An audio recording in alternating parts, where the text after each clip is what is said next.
अस्सलाम वालेकुम। जहांज़ेब अब्बासी एक नए प्रोग्राम के साथ हाज़िर है। पैमरा की जानिब से एक नोटिफिकेशन जारी किया गया है जिसमें अदालती रिपोर्टिंग पे पाबंदी के हवाले से बात की गई है कि सिर्फ़ जो अदालती ऑर्डर हो उसके ऊपर डिस्कशन की जाए, उसको रिपोर्ट किया जाए। इस मौजू पे बात करेंगे। और दूसरा अहम मामला, एक बड़ी डिस्कशन चल रही है पार्लियामेंट में कि जजेस की जो दोहरी शरीयत है वो ख़त्म हो की जाए और हाई कोर्ट और सुप्रीम कोर्ट के जो जजेस हैं, अगर किसी की दोहरी शरीयत है तो उसको बतौर जज जो है वो अपॉइंट नहीं होना चाहिए। ये मामला कितना अहम है इसके ऊपर बात करेंगे। तो सबसे पहले शुरू करते हैं पैमरा के नोटिफिकेशन के से। पैमरा की जानिब से जो नोटिफिकेशन जारी किया गया है उसमें टीवी चैनल्स को ये पाबंद किया गया है कि जो प्रोसीडिंग के दौरान जो ऑब्जर्वेशंस दी जाती हैं, जो रिमार्क्स दिए जाते हैं, उसको मीडिया रिपोर्ट ना करे, बल्कि जब ऑर्डर आ जाए तो उस ऑर्डर को रिपोर्ट किया जाए। और फिर जो महज रिमार्क्स हैं, ऑब्जर्वेशंस हैं, उनको रिपोर्ट ना किया जाए। तो इस मामले के ऊपर ये कोई जुडिशल ऑर्डर नहीं है, या इसको ये नहीं कहा जा सकता कि ये कोई अदालती फ़ैसला है। ये सिर्फ पैमरा का एक नोटिफिकेशन है। और वैसे भी एक इससे पहले का एक वाक़या आपसे डिस्कस करते हैं। हुआ कुछ यूँ था कि जब सीनियर जज काजी फ़ाइज़ ईसा थे और chief justice of Pakistan Umar Bandial थे, तो उन दिनों काजी फ़ाइज़ ईसा साहब के पास एक केस आया हाफ़िज़ कुरान को 20 नंबर देने के मामले के ऊपर। और उस दौरान एक नोटिफिकेशन आया और उस नोटिफिकेशन में ये कहा गया था कि जो जजिस का जो कंडक्ट है उसके ऊपर डिस्कशन नहीं होनी चाहिए। तो जस्टिस काजी फ़ाइज़ ईसा साहब ने जो 20 नंबरों के हाफ़िज़ कुरान के हवाले से जो फ़ैसला लिखा, उस फ़ैसले में उन्होंने ये कहा कि जजिस का जो कंडक्ट है हाई कोर्ट से सुप्रीम कोर्ट का, इसके ऊपर डिस्कशन जो है ये जुडिशरी के लिए भी अच्छा है और पब्लिक के लिए भी अच्छा है, इसलिए पब्लिक कॉन्फिडेंस भी बहाल होता है। तो ये अगर कहीं पे चैलेंज हुआ तो मिनटों सेकंडों में शायद ये उड़ जाएगा। दूसरे मामले की तरफ आते हैं। एक प्राइवेट बिल नूर आलम साहब की तरफ से पेश किया गया है पार्लियामेंट में, और उसमें ये कहा गया है कि जजिस की दोहरी शरीयत के ख़िलाफ़ एक आइनी तरमीम की जाए। आईन पाकिस्तान में वोटर की जहाँ पे क्राइटेरिया तय है कि एक वोटर जो है वो सिटीज़न ऑफ पाकिस्तान होना चाहिए, वहीं पे मजलिस शूरा पार्लियामेंट के हवाले से, यानी कौमी असम्बली या सूबाई असम्बली का कोई भी मेंबर जो है वो दोहरी शरीयत का हामिल हो, वो रुकन पार्लियामेंट नहीं बन सकता। ये भी आइन ने बिल्कुल वाज़े लिखा हुआ है। लेकिन दूसरी जानिब जजिस के हवाले से ये पाबंदी फ़िलहाल आइन और कानून में नहीं है कि दोहरी शरीयत का हामिल कोई शख्स जज नहीं रह सकता, या उस पर पाबंदी है।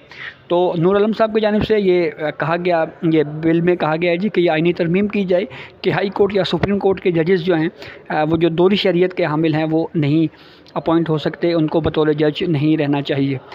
इस मामले के ऊपर अब आइनी तरमीम हो पाती है या नहीं हो पाती, ये मामला बहरहाल आगे चल के ही डिसाइड होगा, क्योंकि सुन्नी इत्तेहाद कौंसिल की रिज़र्व सीट्स का जो मामला है वो सुप्रीम कोर्ट में सब जुडिस है, ज़ेर समात है, और उसके ऊपर सुप्रीम कोर्ट ने तय करना है। और फिर उसके बाद ये सूरत हाल वाज़े होगी जो कुछ मौजूदा जो इत्तेहादी हुकूमत है, क्या वो इस पोजीशन में है क्योंकि कोई आइनी तरमीम कर सकती है या नहीं कर सकती, या अगर सुन्नी इत्तेहाद कौंसिल को ये रिज़र्व सीट्स मिल जाती हैं तो फिर उसके बाद क्या वो भी इस बिल की हिमायत करती है, इस आइनी तरमीम की हिमायत करती है या नहीं करती। ये काफ़ी अहम मामला होगा और ये आगे चल के ही हमें पता चलेगा। लेकिन एक चीज़ बहरहाल इम्पॉर्टेंट ज़रूर है कि इसके ऊपर डिस्कशन ज़रूर हो रही है कि दोहरी शरीयत के हामिल जो जजेस हैं उनको इस मनसब के ऊपर फाइज नहीं होना चाहिए, और उसके लिए आइनी तरमीम की ही ज़रूरत पड़ेगी। या थोड़ा सा बैकग्राउंड आपको बताते हैं कि अरकान पार्लियामेंट की दोहरी शरीयत के ऊपर पाबंदी कब और कैसे लगी। हुआ ये कि साबिक़ चीफ जस्टिस उस वक्त के इफ्तिखार मोहम्मद चौधरी के दौर में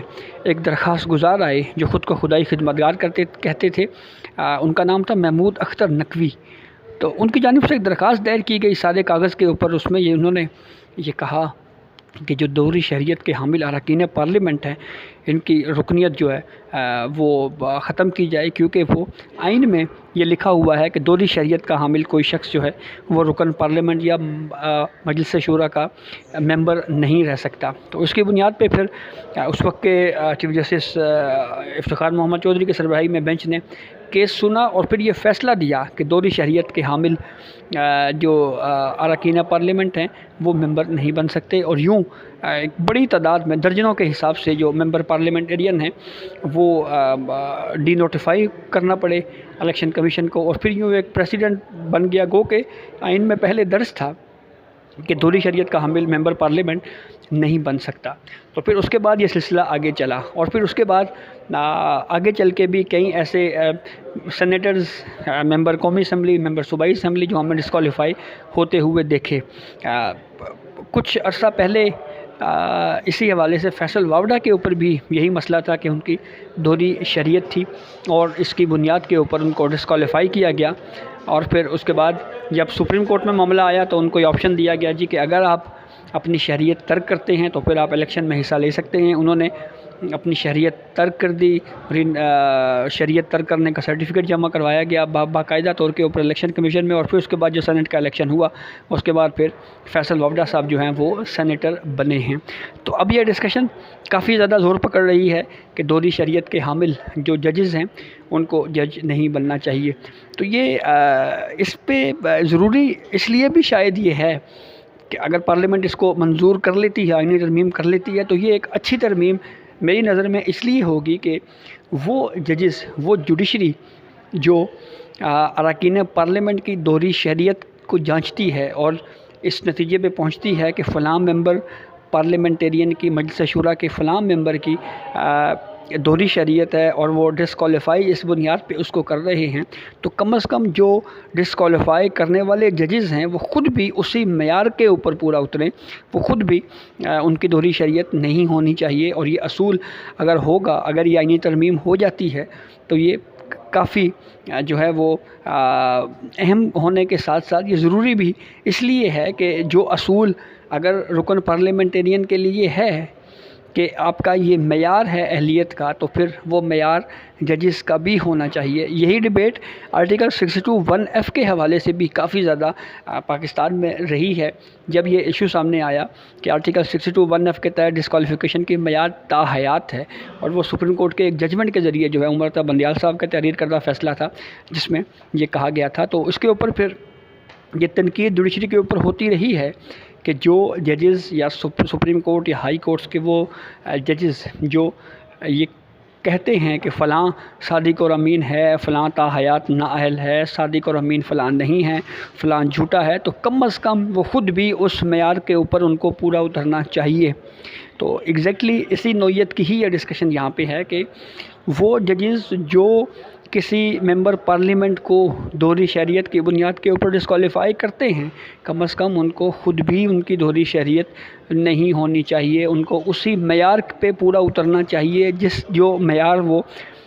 ممبر پارلیمنٹیرین کے لیے طے کرتے ہیں۔ تو یہ وہ ڈسکشن ہے جس کے اوپر کافی زیادہ ڈسکشن ہو رہی ہے۔ تو دیکھنا یہ ہے کہ اس معاملے کے اوپر پارلیمنٹ کیا ترمیم کرتی ہے، اور اگر آئینی ترمیم کرتی ہے تو اس کے لیے کیا اس کو اگر سنی اتحاد کونسل کو ریزرو سیٹ مل گئی تو کیا اس کو سنی اتحاد کونسل سے